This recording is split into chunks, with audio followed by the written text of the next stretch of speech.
said, guys, my name is Faizun Kamal, and I started this company, the Franchise Pros, about 8.5 years ago. As Bob said, I was in the telecom space. I was laid off from Verizon after 8.5 years. And when I left the company, that was really my first opportunity to get really deep and intentional and purposeful about what my next was going to look like. And I know with many of the veteran clients that I and my team have worked with, I think that's a big thing that you guys are considering, right? If you are transitioning, stepping into civilian life, what does that look like? It's a completely different life, complete change of schedule. What is your next? And so I that was something very similar that happened to me. And one thing led to another. I fell headlong into the franchising space. And almost a decade later, we now do four things for clients, and we've become a full service franchise growth advisory. The work that we do, particularly with our veteran clients, primarily center around what we call franchise consulting. So this is where Bob will introduce me to someone and say, hey, Faizun, he or she is getting ready to transition out of service. They're interested in businesses, or they've wanted to do something on their own for a while, but they don't know what that looks like. Can you speak to them and help them figure out if investing into a franchise is the right opportunity for them? So that's franchise consulting. And essentially, what we do is take clients through our proprietary educational process. Once we get a sense of who they are, what they want to do, what their skill set looks like, we then start introducing them to franchise brands in our inventory. I don't know if you know this, Bob. At this point in time, we have one of the largest inventories of any company in the country. So we have a little close to not fully 700 yet, but almost 700 Really? inventory. Yeah. That's So fantastic. it's been exciting. So these are brands, guys, that partner with us. They go through a vetting process where we want to make sure that they're good on certain areas so that the brands that we're introducing to you are legit. There's no funny business happening. There's no litigation on the books, like a whole host of things that we do before they come into our inventory.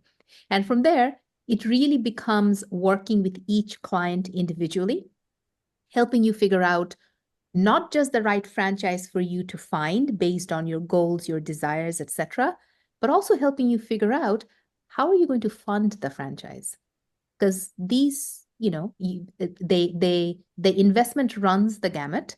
But whatever the investment is, before we get you started, we want to know that there's at least one viable funding strategy that we have in place that allows you to then move forward with the brand. So I think many times when people think about franchise ownership, it's a very, it becomes an almost flat, emotionless, transactional stance from which they think they have to view the opportunity. And I will tell you guys, and perhaps this is one of the reasons why we have had the clients we have had, we take a completely different approach than that. Here's what I mean. Chris came to us about 8 months ago. He was transitioning out. He was probably 2-3 months away. He was in operations. He did logistics support, right? That was his role. Young guy, probably in his mid, I want to say he was in his mid-30s. His finances looked good. He was married, and they had one very young child. She was maybe a year and a half. And so when we got into the conversation, our conversations don't begin with a franchise, guys. And this is where many clients get surprised, where they say, well, aren't you going to share some brands with me? No, we're going to do that, but it doesn't happen now. Because first we need to know who you are. And so here's what came out in those initial conversations with Chris. And this is what I mean when I say taking a very humane and a human approach to this work that we do. Chris says, look, I forget, I think he might have been in Texas. I can't remember now. He said, once I transition out, we are moving to Alaska. By the way, he was the very first person I've ever placed in a franchise in Alaska, Bob. So he says he's moving to Alaska. I said, all right, what the hell are you doing in Alaska? He says, well, here's the thing. There was some relationship he had, and they had offered him a consulting job, and the company was in Alaska.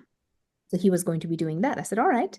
So if you are doing that, why are we talking about a franchise? And so this is what I mean when I say we want to know you, who you are as a full person. Okay. All right. Well, you all are my peeps, and Bob and Amanda and Anne and Patty know me all too well. I will try to restrain myself though a little bit because I don't know a lot of you. Here's the thing, guys. If you are going to BS and tell a whole bunch of stuff that are not true, you in essence are handicapping us to be able to help you. So with Chris, and I love this guy, he came on and he said, look, here's the thing. I am doing this now because my desire is that my wife and I are going to be able to buy a house soon. And the job gives me the money. That said, I don't want to be an employee. I've always thought about owning my own business. I said, can I have something? Can I get something that allows me to create that off-ramp from the job in a year or two when I am ready? So now you guys understand, this is what I mean. When we understand the motivations, when we understand the real desires, you are helping us figure out what that plan looks like for you. And it's different for every single client we've ever worked with. This was the challenge. Allowed him to work on the job every day, but also work on the business every day. Now, it is challenging because most businesses, most franchises where you are expected to be what's called an owner-operator, they expect you to be in the business Monday through Friday, 9 to 5. So that was out the window.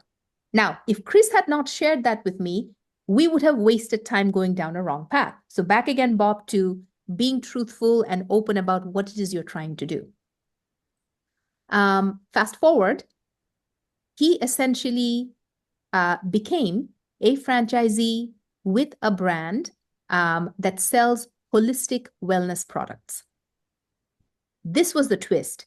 Because he had told me what he wanted to do, because he was not sitting on $1 million of cash, meaning I could not go out there and get him a business that cost a pretty penny, where he would have hired a manager because he was not going to be able to work the business full time because he had a job. My challenge then was to be able to find a business that fit within his financial parameters, where he would still be able to work the business, grow the business, and over time create that off-ramp for himself. And this particular wellness franchise allows him to do that. The twist, you start this business with doing sales fully online. Now, the in-person live component was, and we timed it. We timed it so that when he bought the franchise, we were just stepping into summer. So over the summer months, the intent is his wife and his little daughter and him, they would go to farmers markets, fairs, outdoor community events, anything that was happening outside in the summertime, set up little tables, set up booths, sell the products. Word of mouth, get that local marketing going. But primarily, his sales would be online. He's now been in this business, Bob, almost a year. It hasn't been a full year yet. And I think he pinged me maybe a month ago. He's busy. It slowed down a little bit over the winter months. They're also new to Alaska, so they're still figuring out the area. But it has fit in and enhanced the lifestyle that he and his wife had wanted to create. And that ultimately is one of the key things. So when you start talking to us, it's understanding, what do you want this business to give you? And if you guys say money, we're going to shut that conversation right down. Everybody wants money. That is not the point. What else do you want besides the money? What is the lifestyle goal that you're wanting? Actually, one of the franchisees who came with me to a session, I think last year. Yeah. Right. Yeah. Love Ben. So again, same thing. Ben was, he had either transitioned or he was like in that last month or so of transitioning. Came to me. We, again, did what I did with Chris. Well, Ben, why a franchise? Why now? And this was his lifestyle goal, guys. As the conversations progressed, it started coming to the surface. And he said, look, I've been married to my wife for X years. We have kids who are teenagers. And, I've traveled quite a bit in my time in the military. And I want to be able to now do something that allows me to be at the dinner table by 5 p.m. with my wife and my kids every day. Like it was as clear as sunlight. That is what he wanted. So I said, okay, I think we can figure that out. Fast forward, took him through the process, did the modeling, did the matching, understanding the skill set, understanding the experience, understanding what he wanted a franchise to give him. He's now been a franchisee of a home services brand, guys. And what they do is plastic, vinyl, and leather repair and like upholstering. That's it. That is all they do. It is an incredible business. It is a robust business model. In a million years, if you were to ask Ben, based on what you did in the military, do you think this is what you would have been doing? He would say, hell no. Nope, not in a million years. But it fit. Why did it fit? It's a business model that allows him over time to create a small team if he wants to. But he didn't want to. He said, Faizun, when I begin, I just want to be able to jump into the business and learn it and do what I need to do. Okay, you can do that. You have the option to do that. That was one. Two, he's very people-facing. He's very social and he's very sociable. And if you are not that, this is not the right business for you. I think, Bob, I might have texted you a screenshot of a text message he sent me probably 6 months or so ago. And it was something to the effect of, Faizun, I cannot believe what I said to you has come true. I am literally, I arrive, I park my car and I go through my front door and I'm at the dinner table with my family at 5 p.m. every day. And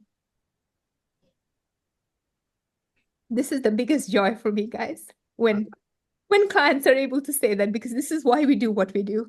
And it fills my heart when we are able to do that. Could you tell us what you've seen as the quality in veterans and caregivers that make them good candidates to become a franchise participant? 100%. Bob, you alluded to earlier that a franchise is all about a playbook. And who better in the world to execute on a playbook than you guys, than veterans? This is what you guys do. Give me the playbook and I will go out there and execute. That, I will say, it's a very big component of what makes veterans such amazing franchisees. There's also sort of, if you think of this as a stick, that is one end of the stick. The other end of the stick is, once I have found my veteran franchisee clients, once they have a playbook and once they have clarity on what it is they are expected to do as a franchisee, they execute like no one's business. So it's those two things. You have to have the ability to follow the playbook, but then once you have the playbook, you can't just sit with it in your hands. You have to be able to execute and implement. Those, Bob, I would say, are the two key things that absolutely veteran franchisees, they're head and shoulders above others that we have placed in brands.